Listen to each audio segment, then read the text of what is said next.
When I first heard about this organization, I thought, oh my God, we can make it happen. We can really create a democratic society, right? One that is equal and one that is just. And I think all of you that are here before me are the ones that are going to do it, right?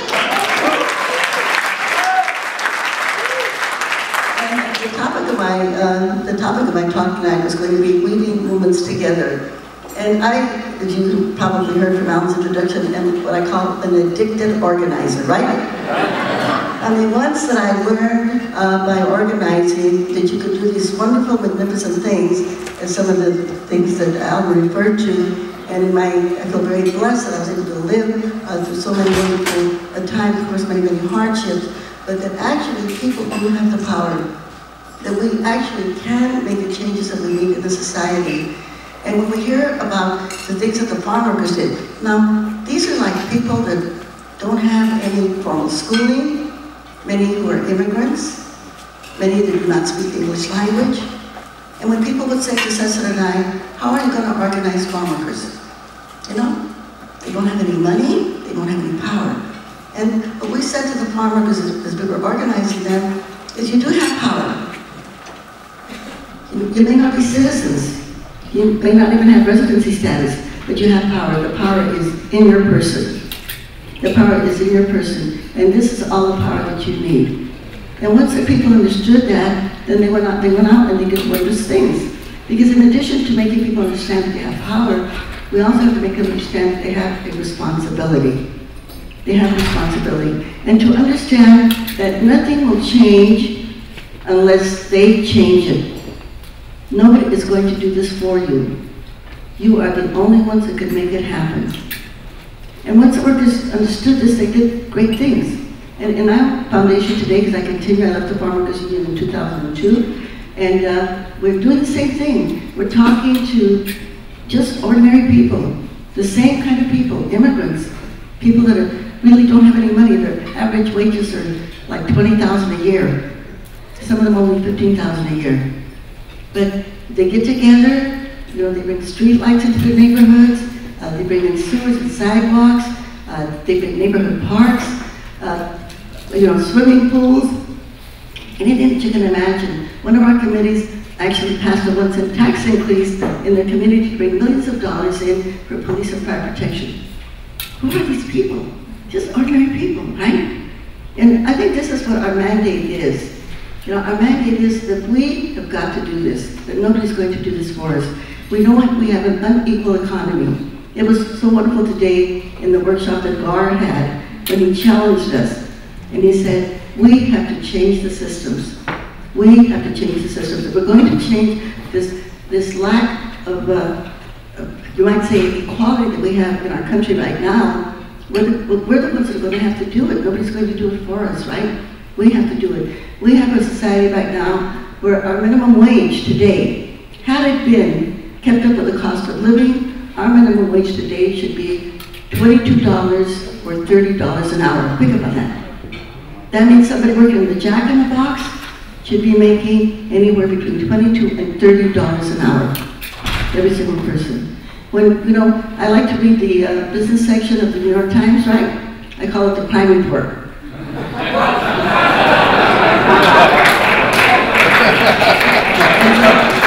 So I'm reading in that section of the New York Times where the president of AT&T, think about this when you pay your phone bill or your iPad, you know, or your iPhone, that the president of AT&T is receiving this year $22 million for his salary.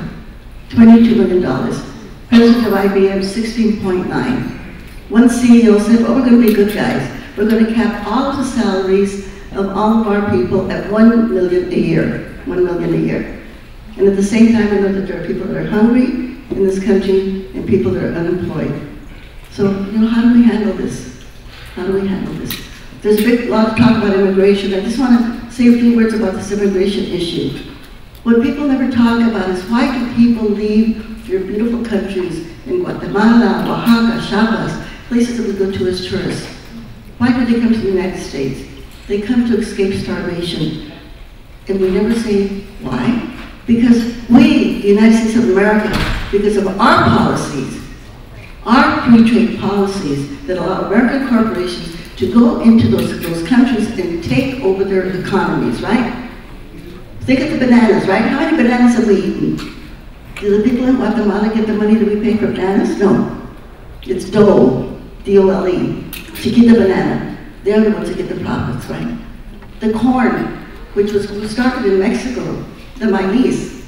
The corn farmers in Mexico, they could not compete with agribusiness in the United States of America. So all of those small corn farmers, we subsidize our corn. We make our corn cheap. So Mexico today imports more corn from the United States than what it grows in Mexico. What are those small campesino farmers going to do? They're not going to starve. They're going to come to the United States of America. So these undocumented that you hear about over and over and over again, those are the small corn farmers from Mexico that have been displaced, that are here in the United States. So they're the victims of our policies. It's economic colonization. The Walmarts that go in there, the big box factories that go in there, they're the ones that are taking over the economy, and the people have to come here to be able to survive.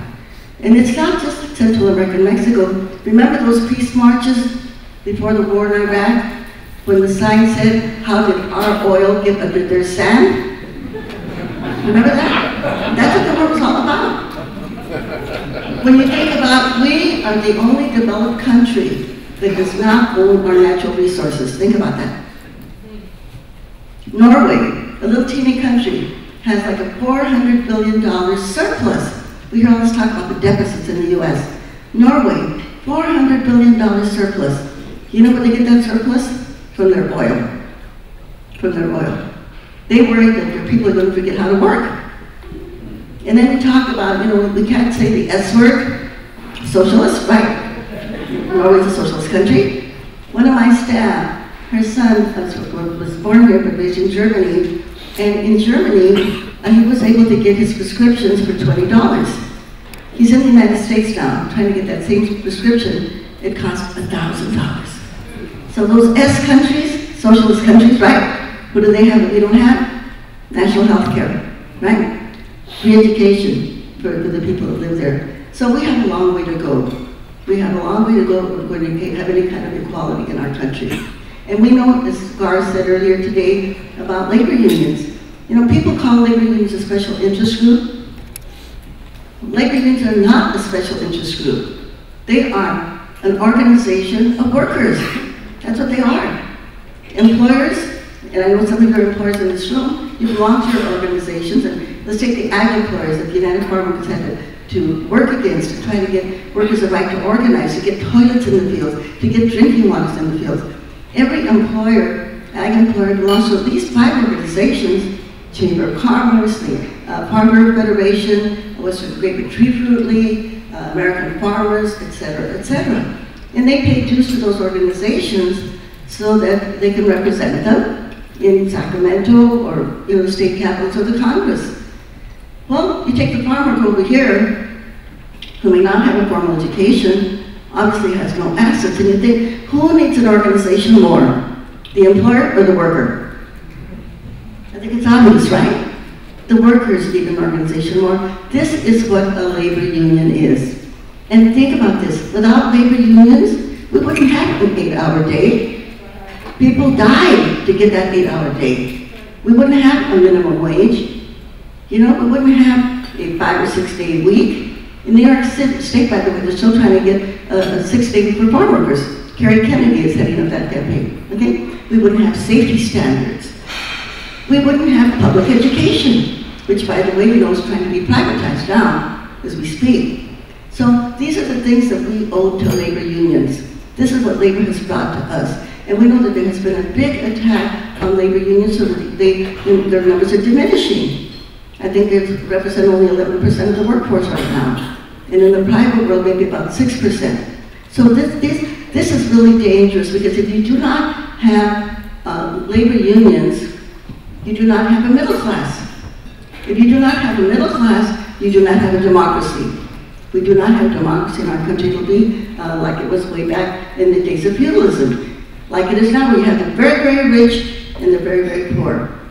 One of the statistics that Mr. Gar said to us today was that in our United States of America, there's 400 families, or 400 individuals, I should say, 400 individuals that actually have more wealth than 1,800,000 people. Can you imagine that? 1,800,000 people. This is so wrong. This is so wrong. And it's something that we have to think about. And the other thing is about how are our taxes used in the fact that in California, for instance, we just recently passed, and I'm very happy to say that our people that organize out there, the people I'm talking about, they were able to get 15,000 voters out to vote in favor of Proposition 30. What was that about? That people who make $250,000 a year pay 1% more in state taxes. People who make over $1 million pay 3% more in state taxes. Because you know what? We need those taxes for our schools. Another thing that's been happening is it's just here in California, this is another statistic that will scare you. From the Central Valley of California, right past Los Angeles, where everybody knows where that's at, 350 miles of the Central Valley. Since 1965, they've only built one university, University of Merced. In that same period of time, they have built 17 prisons. 17 prisons. And you know who's in those prisons? It's black and brown and poor white. At the same time, in our educational system, which I mentioned is trying to be privatized, we have this huge push-out rate where kids are being suspended and expelled for whatever reason. Truancy is a crime, and these kids are going straight to jail. So we have, not only do we have this huge economic inequality, but we also have a situation where it's, I call it fascism. When you have this many people that are being put in prison for whatever reason, it's scary. We have more people in prison in the United States of America than they do in India or China. Those populations are billions of people. We are only millions of people. So there's something very wrong. But you know, the thing is that we know that we can change this, right? We know that we can change it. You know, thank you very much, Alan, for referring to the farm workers and the great boycott. You know, during our period, we were able to change so many laws. I mentioned getting farm workers the right to vote. We passed an immigration bill back in '86 that got 4 million people who were undocumented their residency and citizenship in the United States. And by the way, when people talk to you about why should these people get citizenship, these immigrants, let's just remind them, unless you're a Native American, your people came from somewhere, right? Your people came from somewhere. And every single group that came to our United States, whether they were brought here in chains, like the Africans, or they were immigrated here, every single immigrant group got the right to vote in the United States of America, right? And at one time in the 1920s, we had more foreign-born than we had native-born in our United States, and everybody was allowed to vote, okay? So what we're doing now when we ask for immigrant status for everybody, for citizenship status, is not anything different than anything we've done in the past. But the thing I want to say is about, can we do this? Can we make these changes? You know those farm workers that I was talking about during that great boycott that Alan referred to? There were 40 farm workers that got on a bus, and they went all the way to New York City. And in fact, when they got there to New York City, it was in January.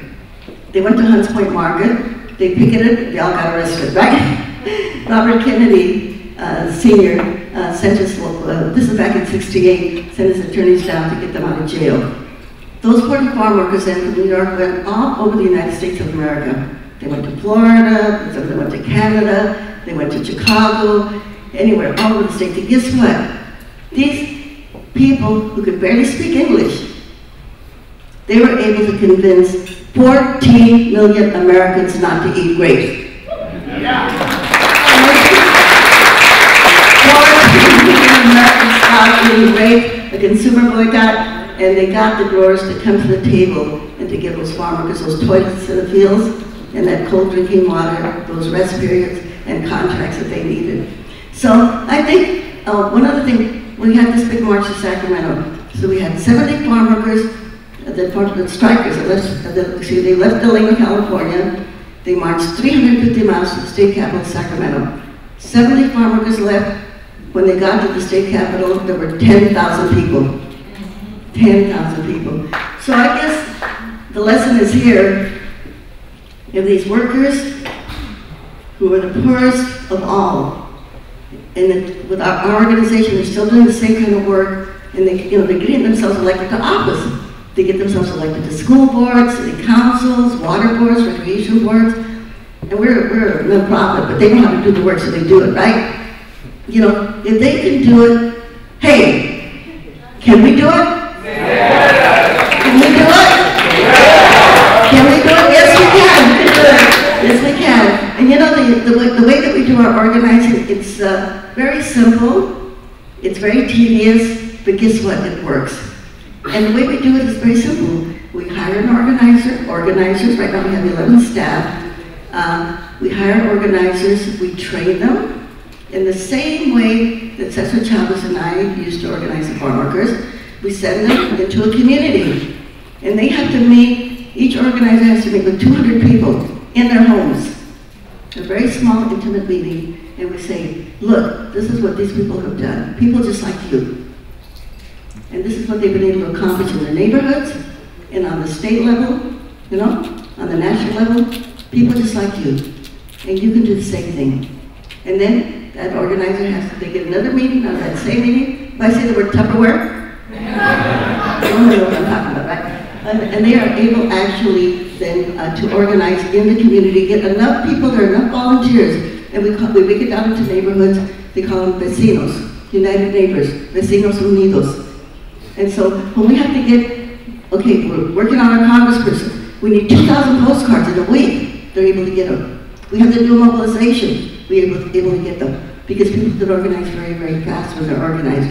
And the other good thing is, no matter how much the other side has, how much money they have, how many lies they tell on their television or in their mail, whatever, our people know, because we are able to, able to give them the proper information that they need. In other words, it's called building power from the bottom, right? Yeah. Building power from the bottom. And once people know that they have that power, you can't stop them. They just keep going. So I'm going to ask all of you, I'm going to say, who's got the power? Yeah. And then I'm going to say, what kind of power? I'm going to say, who's got the power? And I want you to say, we've got the power, but yell it really, really loud. And then I'm going to say, what kind of power? And I want you to say, people power, all right? Okay, let's do it really loud. Who's got the power? We got the power! What kind of power? People power! Who's got the power? We got the power! What kind of power? People power! So, my topic was weaving movements together. We've got the power, but we've got our power in silos, right? We've got our environmentalists over here. We've got the feminists over here. By the way, all the men are feminists, right? And then we've got, we've got our workers over here.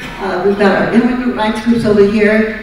But the one thing that we have, let me put another important group, our LGBT community, right? Okay?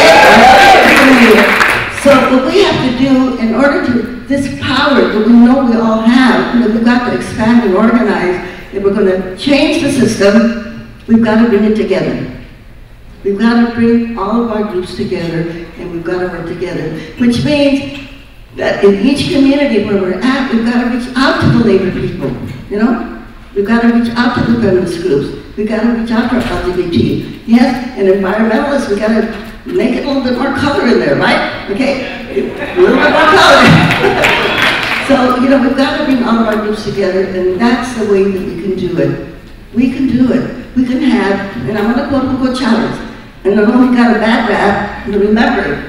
And I like to tell people, in Venezuela, the price of gasoline is 27 cents a gallon. Because Hugo Chavez thought that the oil of Venezuela belonged to the people of Venezuela, right? Belonged to the people of Venezuela. And he said, when he was elected, we're going to have a revolution in Venezuela. It's not going to be an armed revolution, it's going to be an electoral revolution. It's going to be an electoral revolution. We can do that. We can get good people, progressive people to run for office. We can get them elected. I don't care how much money they've got. If we can have each organizer organize enough volunteers to go out there and do the work, we can make it happen. And in today's world, you have so many more tools that we didn't have. You've got the social media. You know, we got the cell phones, right? We got the Twitter, we got everything. You know, we got the internet. So we could do it a lot easier than we did it back in the day. But in the meantime, we got to think, how do we form this grassroots national organization to make sure we get the right people elected to office? Some of you have to run for office, okay? Some of you have to run. And that is the way we have it. So we're going to have some questions and answers now.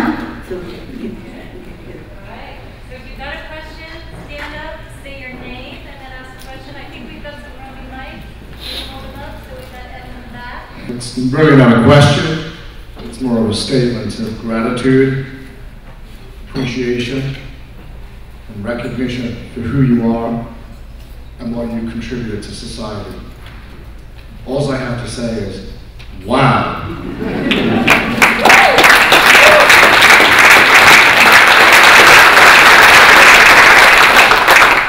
You've got my heart racing. I grew up in Liverpool, England, in a rather impoverished community. My father was a prison officer that became the chairman of one of the most powerful unions in the country. My stepmother, who you met, was an equal opportunities commissioner that changed policies within the UK. And I left England to come to America 23 years ago to live a capitalist dream. And I left all of that language and that culture way behind. And I became an SVN member, what should I say, I came to my first SVN conference last year. And what ignited my passion here was that I felt that this was a place of truth. But I have never heard somebody articulate in such simplistic but realistic terms what truth really is the way you have. Thank you.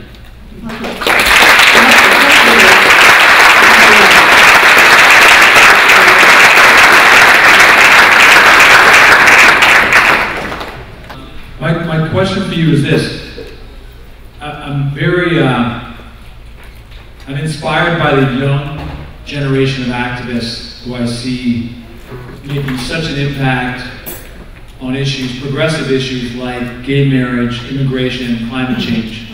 I see a whole generation that's really changing our country for the better. My concern is I don't see that generation understanding and valuing labor unions the same way that they do issues on climate change, immigration, gay marriage.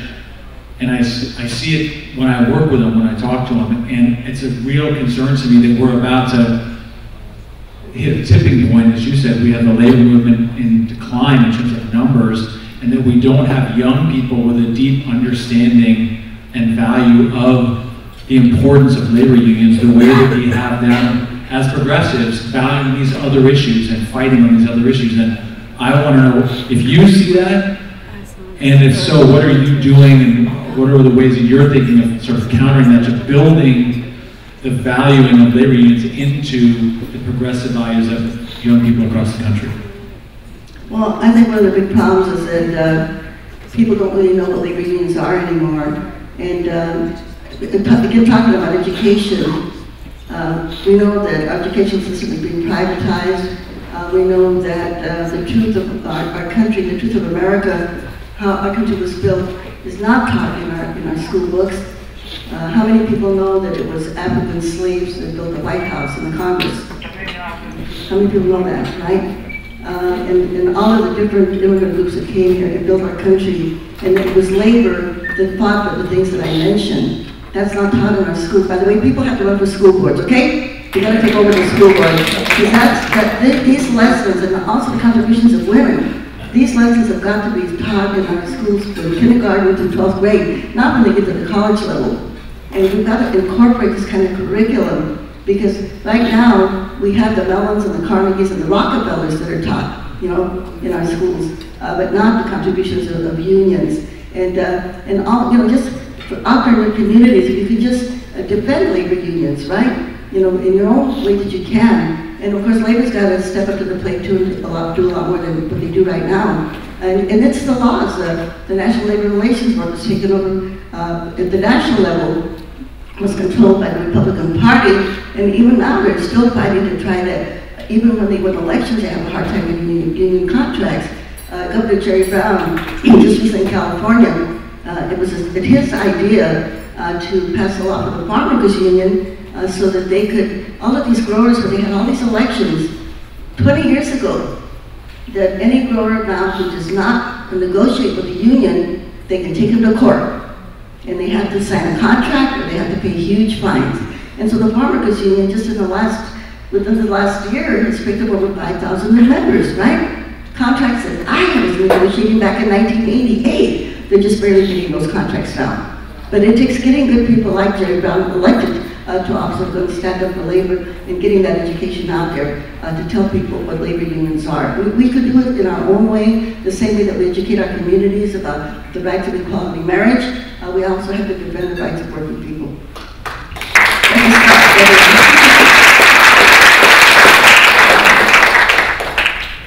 My name is Louisa Heyman, and I live in Napa Valley, and I'm a member of a small group called Progressive Women of Napa Valley.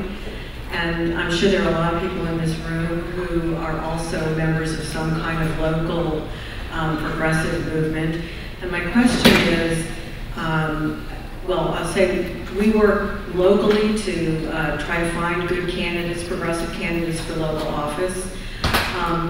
But can you say a little bit about how groups like mine, and these many groups around the state and country, how we can directly support the work that you're doing and how you might be able to contact us through SVN when a specific issue comes up that we can support to specifically tell us, write to these people, say this, show up at the state capitol for this issue, etc.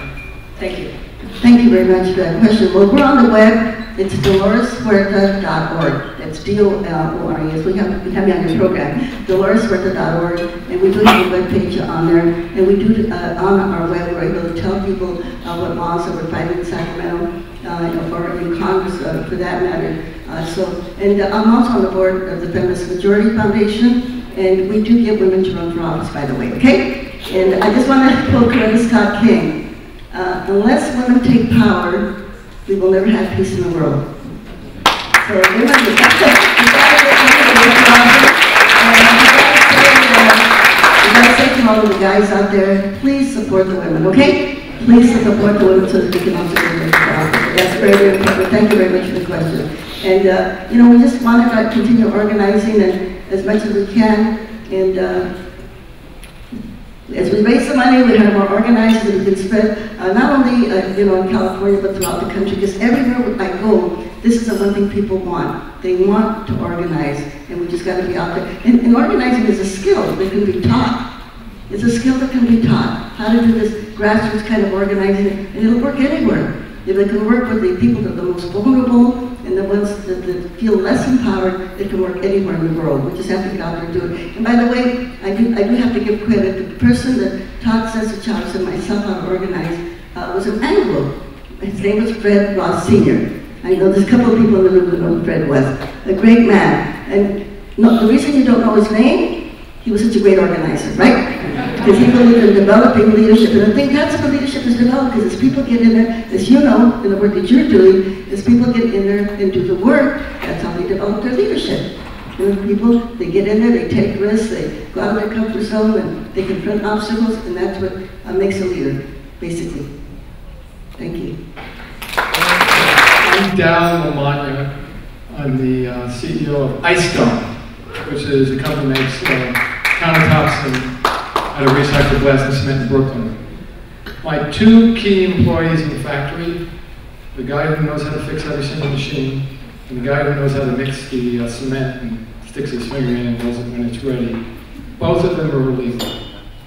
And we have been doing everything we can to get them a green card, And I feel the government's cruel. I mean, they are getting us for missing a word in an application.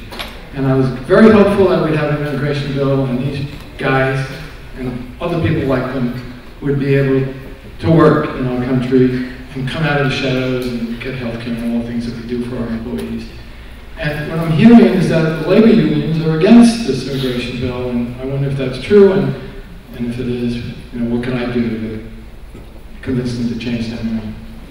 Thank you. Actually, labor is completely supportive of the immigration bill. The immigration bill that we have going to Congress right now is not a very good one, but on the other hand, we don't want to try to stop it, because if we do, we know at least a lot of people will not have to face deportation like your workers. And so I would like everybody to I want to ask all of you to please contact your congressperson, okay? Send them an email, a letter, a telephone call. If you can visit them in person, please do that also. We're going to need everybody's help to make sure we get a just and a fair immigration bill to this Congress. But labor is totally supportive.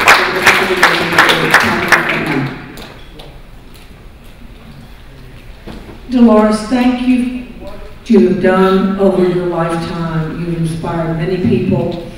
My question is one that makes me really uncomfortable to ask. But we started this weekend talking about courageous conversations. I'm just trying to be courageous. So one of the things that I'm curious about is when we see that labor numbers are down, one of the things that crosses my mind is that labor unions as such were a form that existed at a point in time, and that many of the conditions that led to their need and effectiveness have changed. There are many people who need the protection of an organization, and organizing is one thing, but I wonder if unions are something else, and that we are seeing movement in so many areas where employers recognize that their most important assets are their people, that they're more profitable if they have low turnover, if they can develop people. So is this a form that we can say, we are so glad it existed, and can we retain what is powerful and positive, the organization of people in communities to make change, but is the form of the union the one that we need now? I don't have the answer to that, but when I see the declining numbers, what does that tell us and why? And I ask that with a great deal of respect, not disrespect, but curiosity. Well, I think your question is probably the question that's probably in everybody's minds. But remember, as I said before, what is a labor union? It's a democratic organization of workers. Just like we have all of our other organizations, you have the American Medical Association, the American Bar Association. Every organization that exists in our United States of America, we exist because we have the right of assembly, we have the right of organization. This is all that a labor union is. When I say that our minimum wage is like, in some parts of the country, only $5 or $6 an hour. In California, I think it's 8 something. And yet our minimum wage should be up to maybe $22 an hour or $30 an hour.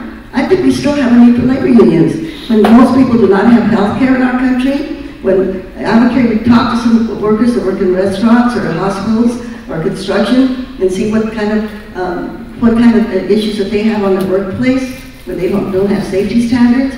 We need labor unions. Workers need protections. They need protections on the workplace. They need protections in Sacramento or the state capitol. They need protections in the Congress. Public workers need, and the reason they're trying to destroy labor unions is political. It's political. Think about this. Think of the East Coast, New York, Pennsylvania, New Jersey. Those states are blue. Think of the West Coast, California, Oregon, Washington. We're blue states, right? Where are the red states? They're all in the center where you do not have labor unions. Think of the South. Think of the wages of the people in the South. The fact that they don't have very much protection on the workplace because they don't have labor unions. It's political. They want to destroy labor because labor is progressive. And when people go on to an organization, then they can get information. They can know, they can get instruction, they can know what they have to do. When people are not organized, they don't have that. You know, they don't have that. That's why we have to organize at all levels. And labor is still, labor organizations, which are called unions, are very desperately needed, whether it be in the public sector or the private sector.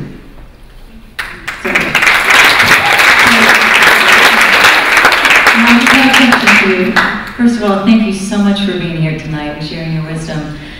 We talk about innovation and sustainability a lot here, and it seems to me that having strong partnerships with labor unions can drive sustainability and innovation in a company, a for-profit company. Can you talk about an example of a company that has strong partnerships with labor unions and has benefited in terms of innovation and sustainability? Yeah, I can talk about my own experience when I was with United Farm Workers.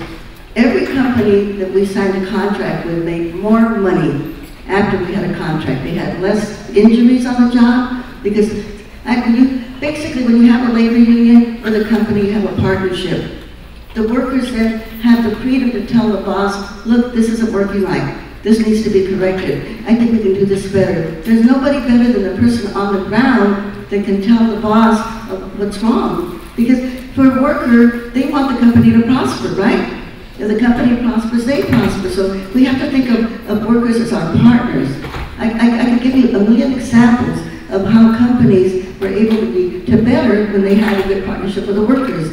Even in today's world, once we got the toilets and the cold drinking water, you know, we know the consumers, they want to make sure that the vegetables and the fruits that they get are safe from contamination. We've had all of these incidences recently about food that's been contaminated. I can assure you that that food came from farms where there was no labor union. Because if there was a union out there would be a union steward. That union steward would make sure that the workers had a toilet, that the toilet was clean, that there was soap and water for them to wash their hands with, right? And that the food that you're eating, you know, is coming from a place that is safe. Not only is it sanitary, but that the workers that are working in those farms also are working under fair conditions. And this is the same for any organization. Whether you're in a hotel, you want to make sure that the people that are cleaning their rooms are doing them properly, or whatever place that you're at. Working people are the majority of the people in the world, okay? They're the majority, and they need to be treated with respect. You know, when I talk, and I have, by the way, my children, I have who's a doctor, who's an attorney. When I talk to students, I love to tell them this story. If you had to be out there on a deserted island, who would you take with you, an attorney or a farm worker?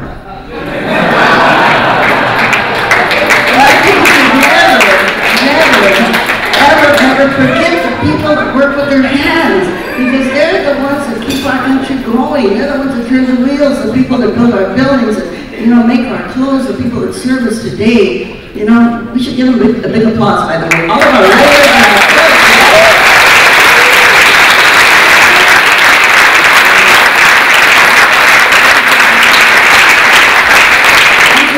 respect the people that work with their hands, and you know what?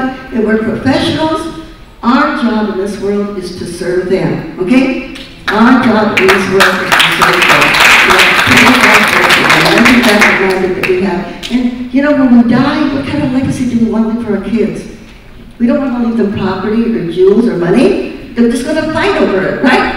And they'll hate each other. We want to leave them a legacy of justice, right?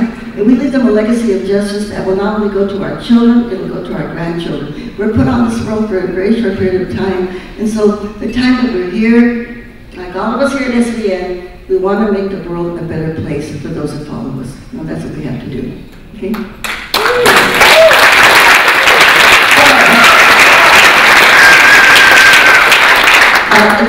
This whole event was so wonderful, but I wanted to share some last words with you. And today, you know, when Cheryl spoke this morning from Attentive, and we heard her voice break. And that was her sharing with us, and I can have been there with her too, as a woman, a person of color, of the effects of racism.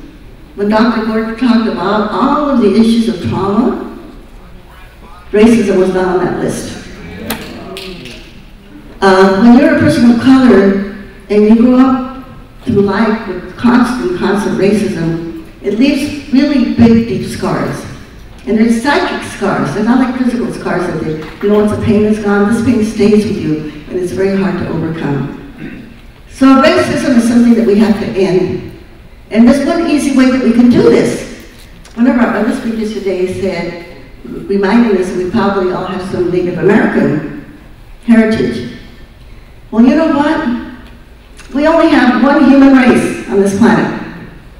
And what is the scientific name of our human race? Homo sapiens, right? Homo sapiens. And where did our human race begin? Africa. Our human race began in Africa. We have a lot of different cultures, a lot of different ethnic groups, a lot of nationalities. Only one human race. Our human race began in Africa, went to Asia, got lighter in skin, came down to the Bering Strait to the Americas. One of our tribes got lost. They went way up north where it got really cold and they lost their color, right? So now they have to go to the tanning salon to the beach to get color.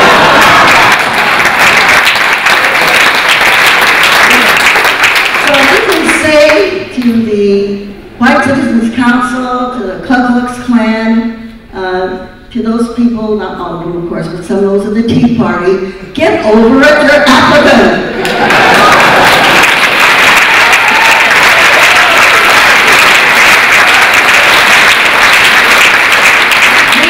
We are all Africans of different shades and colors. We are all Africans of different shades and colors. I just had my DNA done recently, by the way. And there was some television station in LA, how Latino are you? So I asked them, because my grandparents on my mother's side came from Europe, my dad's side from Mexico. So I asked them when they did the DNA, I said, did my Africanness show up? It did. It was 0.003, okay? Remember that. We're all one human family. We're all Africans of different shades and colors, which means that we have to support each other. We have to defend each other, right? Because we're all family. So I want to share a word with you, and it's a word from South Africa, and it means we at SVN are coming together to fight for justice, right? The word is Wozani. Okay, so I'm going to say 1, 2, 3, let's all shout that word as loud as we can. Wozani. 1, 2. Wait for me, okay? Wait for me. 1, 2, 3. Wozani. Okay, the other word, I'm going to share the Spanish word, and this is, of course, Obama borrowed this, you know, I, by the way, coined it. Obama borrowed it. We're going to say, yes, we can. When I met with the president, he said, I stole your slogan. I told him, yes, you did. Okay. So I want us all to say this together, and it's, yes, we can. Si se puede in Spanish. We can do it. We can do it. We can make our country one of justice, all right? To share the resources for everybody, and not only for here, but for the rest of the world. So let's do it all together. We'll say, it's an organized hand clap, because we have to do it through organization, to work it together. Yes, we can.